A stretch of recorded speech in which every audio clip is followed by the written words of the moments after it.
சங்கின்றது என்னங்க, இப்போ நான் கூட நான் வந்து 6வது இல்லை, நான் ஸ்கூல் படிக்கும்போது ஒரு பொண்ணை லவ் பண்ணியிருந்தேன். அந்த பொண்ணு பேர் சங்கீதா. நான் சங்கின்னு தான் கூப்பிடுவேன். அதுக்காக சங்கி ஆகிடுமா? என்னங்க இருக்கு? நெக்ஸ்ட்.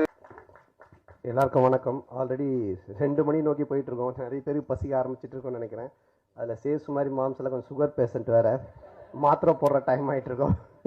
ஸோ அதனால் நான் ஸ்ட்ரைட்டாக சக்ஸஸ் மீட் நன்றி அப்படின்றது நம்ம ப்ரொடியூசர் விஸ்வாஸ் சாரில் ஆரம்பித்து ப்ரொடக்ஷனில் டீ கொடுக்கிற தம்பி வரைக்கும் நம்ம எல்லார் பேருமே சொல்லி ஆகணும். ஏன்னா எல்லாருடைய உழைப்பும் தான் இந்த படத்தினுடைய சக்ஸஸ். ஸோ எல்லாருக்குமே என்னுடைய மனமார்ந்த நன்றி. அப்புறம் கார்த்திக் எல்லாருமே சொன்ன மாதிரி ப்ரெஸ் அண்ட் மீடியா, நீங்கள் ஃபஸ்ட்டு ஷோ பார்த்துட்டு அன்றைக்கி நைட்டு டியூட் பண்ணது, இன்ஸ்டாகிராமில் நீங்கள் சப்போர்ட் பண்ணது, ரிவ்யூஸ்லாம் மார்னிங்கே சீக்கிரமாக சொன்னது, நிறைய ரிவ்யூஸ் பாசிட்டிவாக வந்தது. ஸோ இது எல்லாமே இந்த படத்துக்கு மிகப்பெரிய வெற்றி கொடுத்தது. ஸோ அதுக்கப்புறம் என்னுடைய உயிரினும் மேலான என் அன்பு சொந்தங்களாகிய ரசிகர்களுடைய சப்போர்ட். ஸோ தமிழ் சினிமா ரசிகர்கள் எல்லாருமே இதை ரொம்ப கொண்டாடி இருக்காங்க. ரொம்ப நல்லா போயிட்டுருக்கு. அப்புறம் இந்த படத்துக்குடைய மிகப்பெரிய வெற்றிக்கு காரணம் இங்கே உட்காந்துட்டு இருக்க எல்லாருமே தான். தனித்தனியாக எல்லாரும் பேரும் சொல்ல முடியாது. ஏன்னா நான் ஆஸ் எ ஹீரோவாக அந்த கேரக்டரை நான் ட்ராவல் பண்ணி போயிட்டு இருக்கும்போது இவங்க அவங்களுடைய ஜாப் வந்து ரொம்ப நல்லா பண்ணாங்க. இவர்கிட்ட ஆரம்பித்து சார்ட்ட ஆரம்பித்து இங்கே உட்காந்துட்டு இருக்க எல்லாருக்கிட்டுமே நம்ம சொல்லலாம். ஸோ இவங்க எல்லாரும் நடித்து ஆடியன்ஸை கவர் பண்ணதான் இந்த படத்தினுடைய மிகப்பெரிய சக்ஸஸ், என்னுடைய நடிப்பை விட. ஸோ அவங்க எல்லாருக்குமே என்னுடைய மனமார்ந்த நன்றியை நான் தெரிவிச்சுக்கிறேன். அது மட்டும் இல்லாமல் இந்த படம் இல்லை, என்னுடைய எல்லா படங்கள்லையுமே என் கூட நடித்தவங்க எல்லாருமே இருப்பாங்க. எல்லா படங்களும் வித்தியாசமான கேரக்டர்ஸில் கண்டிப்பாக கூட ட்ராவல் பண்ணுவாங்க. ஸோ அது கண்டிப்பாக உறுதி. அதுக்கப்புறமா ஹீரோயின் அவங்க என் கூட இருப்பாங்களான்றதை நான் டைரக்டர்கிட்ட கேட்கணும். அடுத்த படத்தில் சொல்லிட்டாங்கண்ணே. சரி, அடுத்த படத்தில் அப்போ இந்த படத்தில் நானும் மேகா ஆகாஷும் தான் மறுபடியும் பண்ணுறோம். சீன்ஸ் மட்டும் கொஞ்சம் டெவலப் பண்ணி வைப்பா. ஸோ எல்லாருக்கும் ஒன் செகண்ட் நன்றி நான் சொல்லிக்கிறேன். ஆல்ரெடி டைம் இல்லை. நீங்கள் பேசுகிறதா இருந்தால் கொஸ்டின்ஸ் எதனா இருந்தால் நம்ம கொஞ்சம் ஃபியூ கொஸ்டின்ஸ் மட்டும் நம்ம இன்ட்ராக்ட் பண்ணிக்கலாம். வந்துட்டீங்களா தலைவா?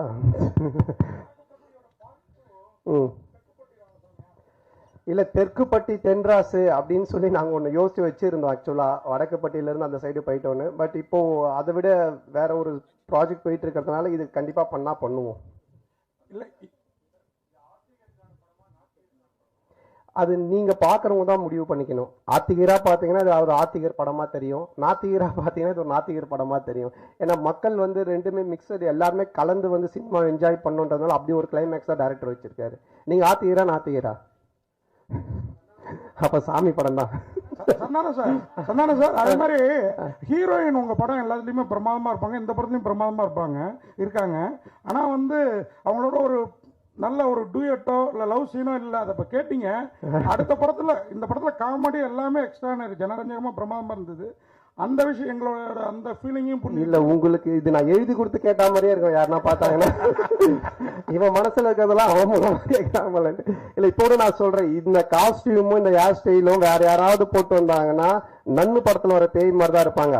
ஆனா அவங்கள பாருங்க எவ்வளவு பியூட்டிஃபுல்லா இருக்காங்கன்னு. இவங்களோட எந்த சீனுமே இல்லதான். நான் தான் கேட்டேன் கார்த்திகிட்ட, இவனும் உங்களை பேர் தான் வச்சிருக்கேன், ஆனா இந்த ரசனை வர மாட்டேது, நான் என்ன பண்றது?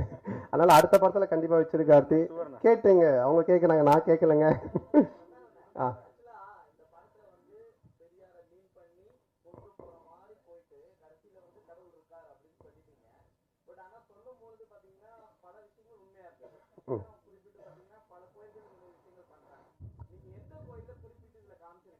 அதான் காமிச்சிருக்கேன், கண்ணாத்தா கோவில். இல்ல, நீ இந்த கொஸ்டினை வேற மாதிரி மீன் பண்ணி கொண்டு போற போல. அந்த மாதிரி எந்த கோவில் எதையுமே நம்ம இது பண்ணல. எந்த கோவிலா இருந்தாலுமே அதை வச்சு கடவுளை வச்சு காசு பண்றவங்க மேல தப்பு. அதே மாதிரி அந்த கடவுள் நம்பிக்கையை வச்சு அரசியல் பிரச்சனை பண்றதும் தப்பு அப்படின்றதான் காமிச்சிருக்கோம். உனக்கு எப்படி தோணுது? கடவுள் நம்பிக்கை இருக்கிறவங்களுக்கு இருக்கு, இல்லாதவங்களுக்கு இல்லை. ஸோ அதனால அவங்க 2 பேருக்குமே அது பொதுவாக தான் வச்சிருக்கோம். என்னை பொறுத்த வரைக்கும் இருக்கு. நான் சாமி கும்பிடுறவன், நான் ஆன்மீகவாதி, நான் கடவுள் நம்பிக்கை உடையவன். இப்போ கூட கயிறு கட்டிட்டு இருக்கேன். அதனால என்னை பொறுத்த வரைக்கும் இருக்கு. இல்லாட்டி நான் சூளை வச்சுட்டு நிற்கவே மாட்டேன். அதனால சார், இந்த படம் ரிலீஸுக்கு அப்புறம் அந்த முன்னாடி அவர் கேட்டார்ல அந்த இஷ்யூ, அது மக்களுக்கு கிளியர் ஆயிடுச்சுன்னு நம்புறீங்களா? ஆமா, இல்லைன்னா இது வெற்றி படமா இருக்காது. யாருமே சிரிச்சிருக்க மாட்டாங்க, கைத்தட்டி இருக்க மாட்டாங்க, ரிவ்யூஸ் நல்லா வந்திருக்காது. நீங்க எல்லாம் பார்த்துட்டு பாராட்டி எழுதியிருக்க மாட்டீங்க. நீங்களே இந்த கேள்வி இப்போ கேட்டிருப்பீங்களா? வேற ஏதாவது தான் எழுதியிருப்பீங்க. அதனால அது மக்கள் ஏத்துக்கிட்டாங்க, மக்களுக்கு வந்து புரிஞ்சிருச்சு இவங்க என்ன சொல்ல வந்திருக்காங்க. அதுவும் இந்த கண்டென்ட் இன்னைக்கு காமெடி பொறுத்த வரைக்கும் ஹாரர் காமெடி, அப்புறம் வந்துட்டு ஃபேமிலி காமெடி, இப்படி நம்ம லவ் ராம் காமெடிலாம் போகலாம். ஆனால் ஒரு சோஷியல் காமெடி பண்ணுறது ரொம்ப கஷ்டம், டைரக்டரால் ஈஸியாக பண்ணவே முடியாது. ஏன்னா சோஷியல் கண்டென்ட்ல கை வைக்கும்போது ரொம்ப பார்த்து வைக்கணும். ஏன்னா 2 விதமான ஆட்களுமே இருப்பாங்க. ஸோ அது ரொம்ப கார்த்திக் பியூட்டிஃபுல்லாக ஹேண்டில் பண்ணதுனால 2 விதமான ஆடியன்ஸுமே என்ஜாய் பண்ணுறாங்க. நாத்திகரும் என்ஜாய் பண்ணுறாங்க, ஆத்திகரும் என்ஜாய் பண்ணுறாங்க. ஸோ அதுக்கு உண்மையிலேயே டைரக்டருக்கு தான் நம்ம பாராட்டு சொல்லணும். அதே மாதிரி கூல் சுரேஷ் இந்த கண்ணாடி நீங்க கொடுத்ததா தான் சொன்னாரு. அதுக்கு அந்த கருப்பு பெயிண்ட் அடிச்சிருக்கலாம்ல படத்துல வர்ற மாதிரி. உண்மைதான். இதோட அந்த கண்ணாடி யாரும் யூஸ் பண்ண மாட்டாங்க. நான் திருப்பி நீ வாங்கி யூஸ் பண்ணி பரத் பண்ண மாட்டேன்ல. அது அவன் அப்படிதான். பிக் பாஸ் வந்து ஒருத்தர்கிட்ட ஒரு ட்ரெஸ் வாங்கி வந்திருக்கான். அவங்க பேர்லாம் சொல்ல மறந்துட்டான், கண்ணாடி மட்டும் சொல்லிட்டான் இவர்கிட்ட இருந்து வாங்கினேன்ட்டு. அவனை பத்தி நீங்க பேசினா பேசிக்கிட்டே இருக்கணும். அதுக்கு தான் அவன் ஏதோ ஒன்று பண்றான், அதை கண்டுக்காதீங்க. அண்ணா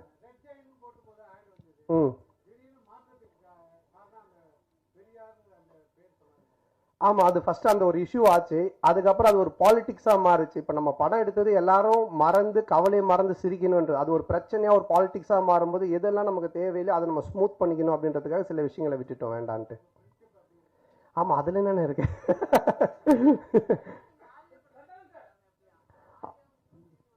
ஆமா ஆமா, அதுல ஒரு ஹீரோயின் கிடைச்சிட்டாங்க, இன்னொரு ஹீரோயின் மட்டும் கிடைக்கல. கொஞ்சம் அப்படியே பார்த்துக்கிட்டு இருக்கோம்.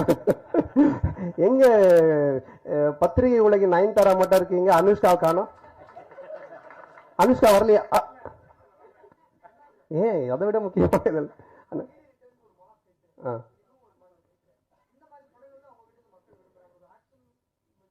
இல்லை, எனக்கு பொறுத்த வரைக்கும் எல்லாருமே இப்போ பார்த்தீங்கன்னா நிறைய பேர் படம் பார்த்துட்டு வாழ்க்கையில் ரொம்ப இறுக்கமாக இருக்கவங்க, ரொம்ப சோகமாக இருக்கும், ரொம்ப பிரச்சனையே. மேபி சைக்காட்டிக் டாக்டர் 2-3 பேர் எனக்கு அவங்க பேஷண்ட்ஸ்க்கு மெயினாக இந்த ஷோஸ் எல்லாம் போட்டு காமிச்சிருக்காங்க. ஏன்னா இன்னைக்கு மக்கள்கிட்ட ரொம்ப இறுக்கம் தான் இருக்கு. எல்லாருமே முகத்தில் ஒரு சோகம், ஒரு சந்தோஷமே இல்லை. அட்லீஸ்ட் நம்ம கடவுள் ஒரு விஷயத்த கொடுத்துருக்கேன். நான் என்னோட சின்ன வயசுல ஆரம்பிக்கும் போது என் கூட இருக்கிற எல்லாரும் நான் சிரிக்க வச்சுக்கிட்டே இருப்பேன். அது வந்து பாலாஜி அண்ணனோட சேர்ந்தேன். அப்போ அவர் வந்து பாப்பா என் கூட டிவியில் நடிப்பான்னு எனக்கு கூப்பிட்டு வந்தார். அப்புறம் அந்த காமெடி பார்த்துட்டு சிம்பு கூப்பிட்டு எனக்கு மன்மதில் சான்ஸ் கொடுத்தாரு. ஸோ என்னோட நோக்கம் எதுவாக இருந்துச்சுன்னா என்னை சுற்றி இருக்கிறவங்கள சந்தோஷமாக வச்சுக்கணும், சிரிக்க வைக்கணும். அது கடவுள் எனக்கு ஒரு லைஃப் கொடுத்தாரு சினிமான்னு. அப்போ அதை நம்ம செய்யணும் அப்படின்றதா என்னோட நோக்கமாக இருக்குது. அதை நோக்கி தான் நான் போயிட்டு இருக்கேன். என்னோட படங்கள்னால நீங்கள் வந்து சிரிக்கலாம், கவலையை மறந்து என்ஜாய் பண்ணலாம். இது மட்டும் தான். சந்தன சார் இங்க பாருங்க, உங்களுக்கு லெஃப்ட். சொல்லுங்க சார். படம் ஃபுல்லா சூப்பரா இருக்கு. ஆனா வந்து கட் சீன் அதை விட நல்லா இருக்கு. ஏன் அது நீங்க இல்லன்னு சொல்லிட்டு அது கட் பண்ணிட்டீங்களா, இல்ல வந்து டைரக்ட் பண்ண வேலையா அது?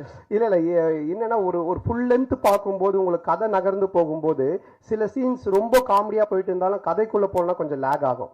அப்போ அதை வந்து எடிட்டர் எங்க எடிட்டர் சாரா அவர் கையில இருக்கு, எங்க கையில கிடையாது. அவரே வந்து கட் பண்ணிடுவாங்க. அதுக்கு தான் அவரு வேலையா கொடுத்து வச்சிருக்காங்க. இல்லைங்க இது காமெடி நல்லா இருக்கு, ஆனா பட் இங்க கதை கொஞ்சம் மிஸ் ஆகுதுன்னா அவர் கையில இருக்கு அந்த கத்திரி. சந்தானம் சார், அதே மாதிரி முன்னாடிலாம் நீங்க ஹீரோவுக்கு நண்பராக வர்றப்போ கூட உங்களையே பார்த்துட்டு இருக்கணும்னு தோணும். இப்போ நீங்க ஹீரோ ஆன பிறகு உங்க கூட இருக்கிறாங்களா பெசேஸ், மாறன், ரவி மரியா சார், கூல் சுரேஷ், இவங்களெல்லாம் அவங்களுக்கு ஸ்பேஸ் கொடுத்து நடிக்கிற மாதிரி தெரியுது. இந்த மாற்றம் எதனால, எப்போயிலேருந்து நகர்ந்தது? இல்லைண்ணா, இப்போ ஒரு காமெடின்னா அந்த காமெடி நடக்கிறதுக்கு மற்றவங்க சுற்றி இருக்கிறவங்க அதுக்கு ஆக்ட் பண்ணணும், அதுக்கு ஸ்பேஸ் தரணும். நானும் பேசுவேன் காமெடி, அவரும் பேசுவார், இவங்களும் பேசுவாங்கன்னா அது சண்டை மாதிரி ஆகிடும். அதனால தான் நிறைய படத்தில் நிறைய காமெடியன்ஸ் இருப்பாங்க, ஆனால் காமெடி ஒர்க் அவுட் ஆகாது. என்ன ஆகுனா சண்டை மாதிரி ஆகிடும். என் மேலே பஞ்சு முடியணும், இல்லை நான் தான் பஞ்சு பேசுவேன், அப்படி அது பண்ணக்கூடாது. அங்கே ஒருத்தர் செட்டிலாக ப்ளே பண்ணணும், மற்றவங்க அது யார் பண்ணுறாங்களோ அவங்க கொஞ்சம் பண்ண வைக்கணும். அப்போ தான் காமெடி ஒர்க் அவுட் ஆகும்.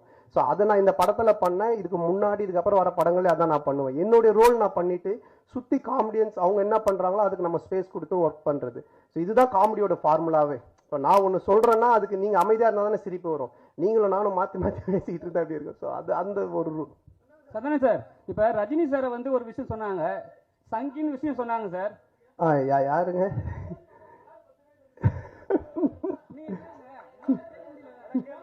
சரி அண்ணன் கேட்டு முடியல. அண்ணன் கேளுங்க, நீங்க கேளுங்கண்ணே.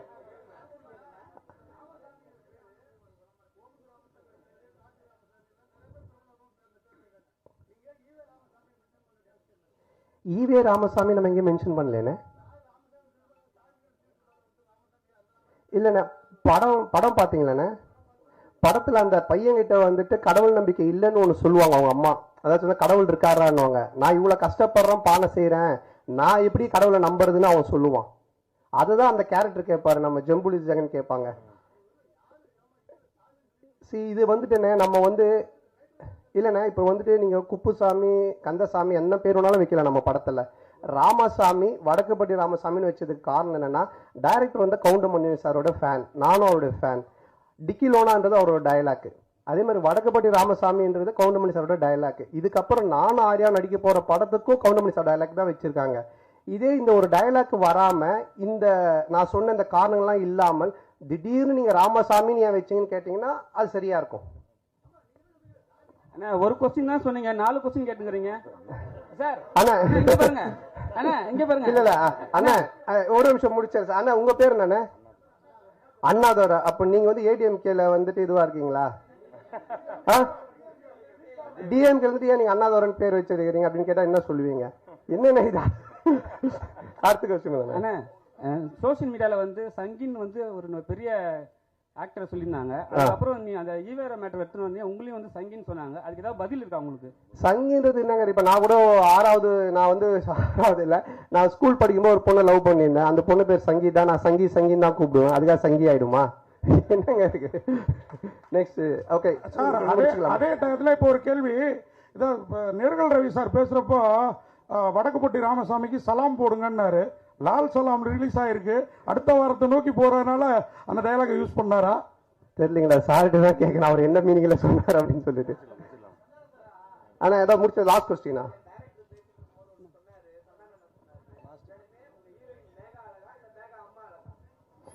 வேக அம்மா அழகுன்னு யார் சொன்னது? நானா டைரக்டரா? இல்ல கண்டிப்பா 2 பேருமே அழகுதான். ஸோ அதனால ரொம்ப சந்தோஷம் உங்க எல்லாருமே சந்திச்சதுல. ரொம்ப இவ்வளவு நேரம் பொறுமையா இருந்து இந்த ஒரு வெற்றி சக்சஸ் மீட்டுக்கும் சப்போர்ட் பண்ணிட்டு இருக்கவங்க எல்லாருக்குமே ரொம்ப நன்றி. தொடர்ந்து சப்போர்ட் பண்ணுங்க. நீங்க எனக்கு சப்போர்ட் பண்றது, யாரெல்லாம் சிரிச்சு இந்த படம் பார்த்து என்ஜாய் பண்றாங்களோ அவங்க எல்லாருக்குமே நீங்க சப்போர்ட் பண்றதுக்கு சமமான ஒரு விஷயம். ஸோ எல்லாருக்குமே என்னுடைய மனமார்ந்த நன்றி. தேங்க்யூ.